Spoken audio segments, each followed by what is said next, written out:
اہل سنت والجماعت کو اللہ تعالیٰ نے یہ فخر اور یہ شرف دیا ہے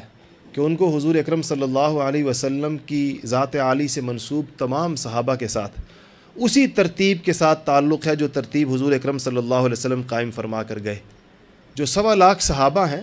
وہ شرف صحابیت میں سارے برابر ہیں، مگر یقیناً ان کے اندر وہ 10 لوگ بڑے اونچے ہیں جن 10 کو حضور اکرم صلی اللہ علیہ وسلم جنت کی بشارت دنیا میں دے کر گئے اور نام بنام لے کر گئے ہیں کہ فلانا جنت میں، فلانا جنت میں، فلانا جنت میں، فلانا جنت میں۔ ان کو عشرہ مبشرہ کہتے ہیں۔ یہ وہ 10 ہیں جن کو جنت کی شہادت۔ اس سے پہلے اگر کہیں تو وہ بدر اور احد کے لوگ، بدریوں کے لیے باقاعدہ خود آپ کی زبان رسالت سے ان کے لیے فضائل بیان کیے گئے ہیں۔ اور اس کے بعد وہ 4 جن کو ہم خلفائے راشدین کہتے ہیں اور جن کی افضلیت کی ترتیب اہل سنت کے نزدیک اسی طرح ہے جس طریقے سے خلافت کی ترتیب ہے کہ سیدنا ابوبکر صدیق رضی اللہ تعالیٰ عنہ حضور اکرم صلی اللہ علیہ وسلم کے خلیفہ بلا فصل ہیں اور حضور اکرم صلی اللہ علیہ وسلم کے جانشین ہیں، اور سارے کے سارے صحابہ نے آپ سے بیعت فرمائی ہے۔ آپ نے سیدنا عمر فاروق رضی اللہ تعالیٰ عنہ کا انتخاب خود فرمایا، وصیت فرمائی تھی عمر فاروق کے حق کے اندر، اور عمر فاروق کو دوسرے خلیفۃ المسلمین نے 6 افراد کی شورا بنائی تھی،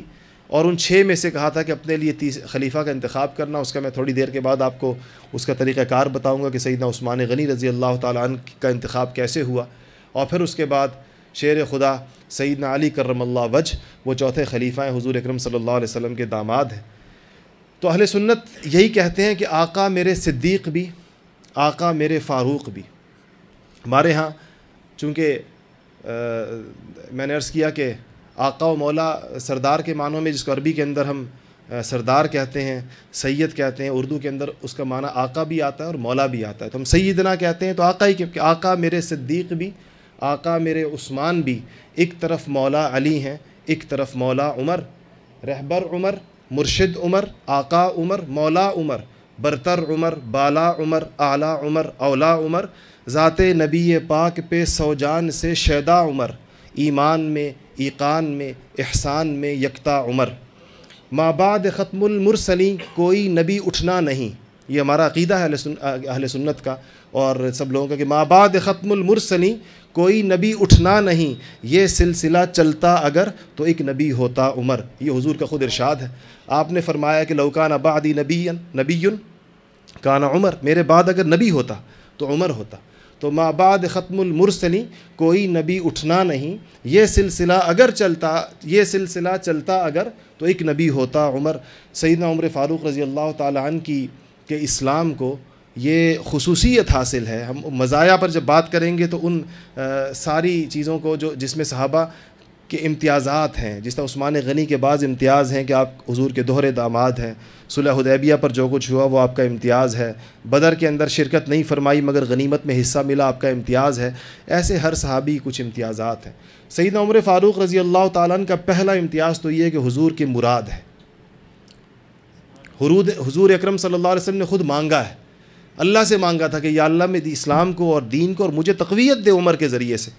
تو کہتے ہیں کہ مرید کہتے ہیں جو ارادہ کرتا ہے، کہ جو خود اسلام کا ارادہ کرتا ہے، اور مراد ہے جس کا ارادہ کیا جاتا ہے۔ تو باقی لوگ تو مرید تھے، اپنے ارادے سے آئے تھے، اور یہ مراد نبی تھے کہ نبی نے ان کا ارادہ کیا تھا کہ یہ آئیں اور ان سے اسلام کو تقویت پہنچے۔ روایات کے اندر آتا ہے کہ سیدنا عثمان غنی رضی اللہ تعالیٰ، عمر فاروق رضی اللہ تعالیٰ عنہ کے اسلام پر باقاعدہ آسمانوں پر خوشیاں منائی گئیں کہ عمر فاروق رضی اللہ تعالیٰ عنہ مسلمان ہوئے۔ روایت کے الفاظ ہیں کہ لما اسلم عمر رضی اللہ تعالیٰ عنہ نزل جبرائیل فقال یا محمد استبشر اہل السماء باسلام عمر، کہ یا محمد صلی اللہ علیہ وسلم اہل آسمان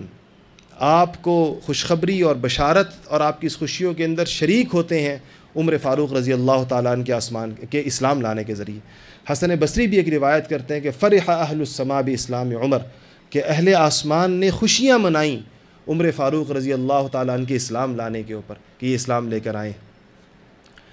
اسلام لے کر آئے 40ویں نمبر پر، بعض کہتے ہیں 38ویں نمبر پر، بعض کہتے ہیں 42ویں نمبر پر، بہرحال 40 45 50 افراد یا 30 40 مرد اور کچھ عورتیں آپ سے پہلے اسلام لا چکی تھی۔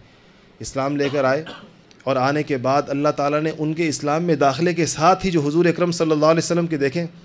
نے قوت مانگی تھی نا عمر کے ذریعے سے کہ یا اللہ اس کو مسلمان کر اور اس کو اسلام کا بازو شمشیر زن بنا، اس کو اسلام کو تقویت پہنچانے والا بنا، تو اسلام لاتے ہی جو پہلا کام کیا وہ نماز کو دار ارقم بیت ارقم سے اٹھا کر حرم مکی میں لے کر گئے کہ آج سے یہاں پر نماز ہوگی اور پورا مکہ دیکھے گا کہ مسلمان نماز پڑھ رہے ہیں۔ تو اسلام لاتے ہی قوت اور شوکت کا پیغام سیدنا عمر فاروق رضی اللہ تعالیٰ عنہ کے ذریعے آیا۔